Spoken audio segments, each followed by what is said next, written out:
채널 구독과 시청해주셔서 감사합니다. 좋은 하루 되세요. 최근 방송에 출연한 오재헌 아빠 오승우는 오재헌이 청담에서 낳고 청담에서 자랐으며 생긴 것도 청담 스타일이라는 농담을 했다. 오재헌이 아빠는 90년대 한타 강사로 유명했다.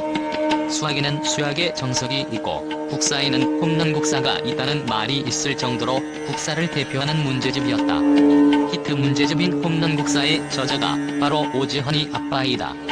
당시 한 달 수강생만 1,500명이 넘었다고 전해진다. 한 강의에 무려 350에서 400명이 수강을 하고 있었다. 오재헌이 아빠는 성수기 시절에는 하루에 강의만 7개를 했다고 회상을 한다.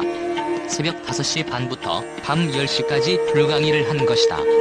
국사는 시대별로 선사시대부터 공부를 하는 것이 일반적이다.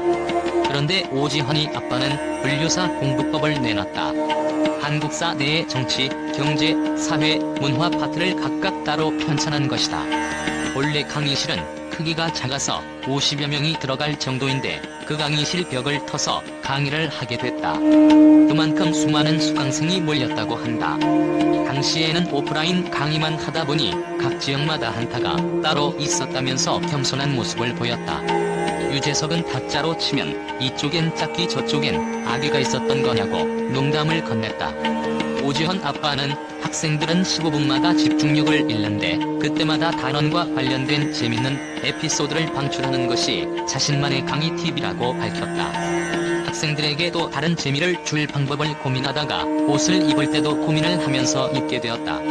강의실에는 에어컨도 설치가 되어 있지 않아서 강의 한 번 하고 나면 땀으로 옷이 다 젖기 마련이었다. 그래서 강의를 한 번 하고 나면 옷을 갈아입고 다음 강의에 임했다고 한다.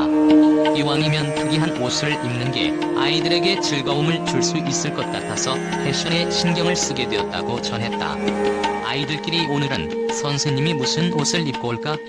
이야기하는 것을 보며 더욱 즐거웠다고 한다. 수업 인기에 한몫했던 전략으로 패션을 손꼽았다. 당시 수업료만으로 한 달에 5천만 원 정도를 얻었다고 한다. 그때만 해도 강남 아파트 시세가 3천만 원 정도 하던 수준이었다. 그런데 수입이 5천만 원이면 어마어마하다고 할 수 있다. 수영장이 딸린 집까지 보유했다고 오재헌이 아빠는 증언했다.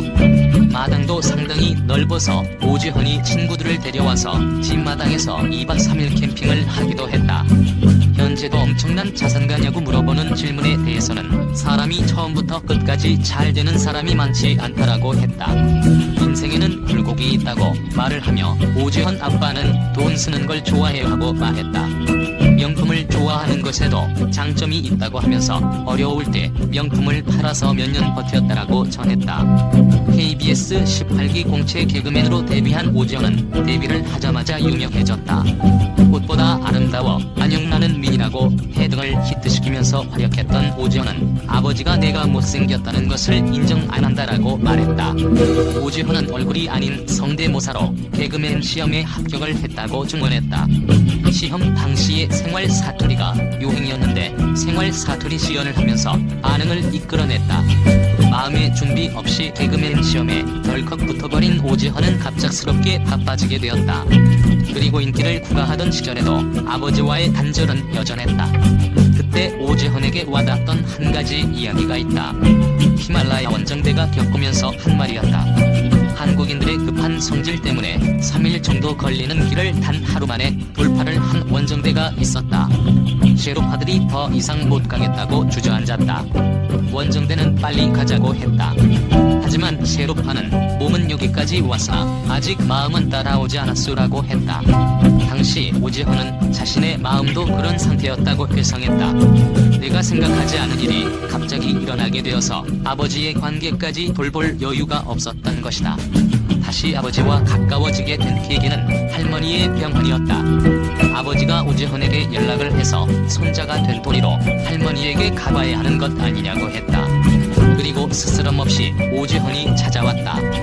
오재헌은 아버지가 손을 먼저 내밀어준 것이 고마웠다. 그 시절 부모님들이 표현을 잘 못하시는데 감사한 마음이 있다라고 했다. 채널 구독과 시청해주셔서 감사합니다. 좋은 하루 되세요.